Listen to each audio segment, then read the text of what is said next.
I have a particular problem in my profession, and that's that people constantly ask me, how do I know when I've met the one? Or they'll ask me, how do I find the one? The problem for me is that when people ask these questions, I have a hard time telling them the truth about what I actually believe. That's a lie. I used to have a hard time telling them the truth about what I believe. Now I find it much easier. The one doesn't exist. Not only do I not think it's real, but I'm glad that the idea of the one isn't real. Firstly, why it's not real.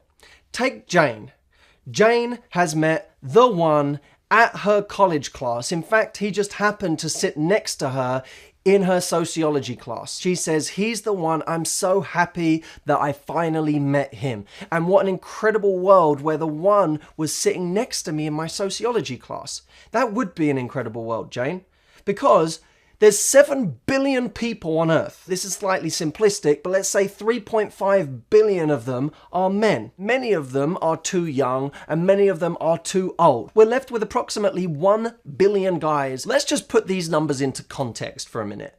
1 billion guys. One of those guys is the one. Let's take a woman who meets 3 guys a day, every day for the next 50 years, which we already know is a ludicrously high number of guys because most women don't meet 3 guys a day, but let's say they do. Over 50 years, that's around 55,000 guys that she meets. Well, 55,000 guys as a percentage of 1 billion is 0.005% chance that she'll meet the one. Now think about that. That's meeting 3 guys a day for 50 years. And she still only has a 0.005% chance of meeting the one. And yet we look around and we know anecdotally that far more than 0.005% of women have found a guy that they want to spend the rest of their life with. So why are these numbers so different? Here's the point. We want to believe in the idea of the one. Human beings crave this idea. One of the reasons I believe we crave it is because we like simplicity. We don't like the idea that many people could be the one.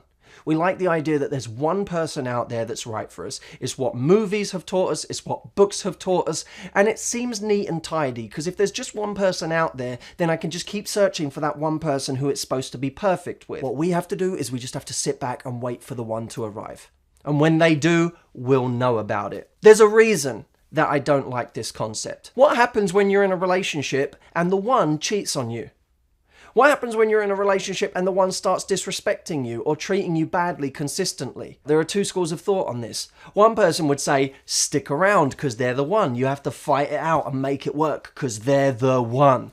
Which of course is a recipe for living your life out with someone who doesn't meet your standards. The other person would say, no, leave because that means he's not the one. Leave because the one is still out there. They're not the one. It's what leads to chronic relationship hopping. It's what leads people to consistently leave relationships when they find out they're not perfect and passionate every single day. Part of the problem is that we live in this incredibly entitled society. We have this entitlement culture where we believe, we're led to believe that we're supposed to just find the one and it be amazing, that we're entitled to that. And I think that's a problem. We're not entitled to something, but we do have the opportunity to create something. And this to me this is my big argument.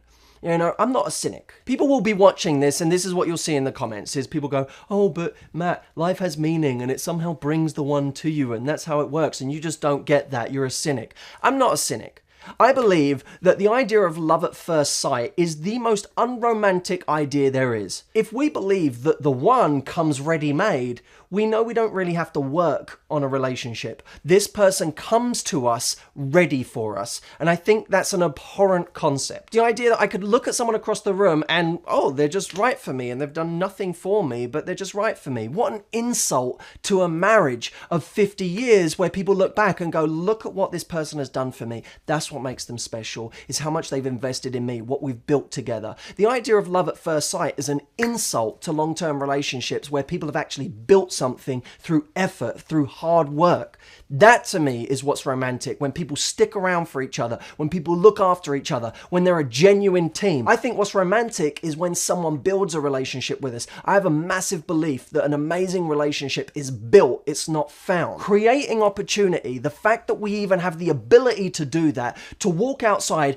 and go and do it again, so that someone could break up with us and we have the ability to do it again, that we could lose our partner, someone could pass away and we have the ability to go out there there and find happiness again. It's one of the most redeeming parts of love, is that it's possible to find love again if we should need to. Now, God forbid that happens to us, but when it does, I don't want to be worried about the one argument and how I can never be happy again. I want to have that redeeming quality that knows I can go out there and make this happen again if I want to. It is up to me. I can find happiness again. By the way, does this mean that everybody could be right for us? No. There's still a percentage of people that we could make it work with, and that may be a very small percentage, but it's a lot better as odds than finding the one. If you want my help with this, I'd love to be part of the journey with you in creating more opportunity in your love life. If you find that you don't meet enough men, if you find that even though you meet men, you don't attract men in the right way, I want to help you with that. I created a program several years back called The Man Myth, which is still my highest selling program today.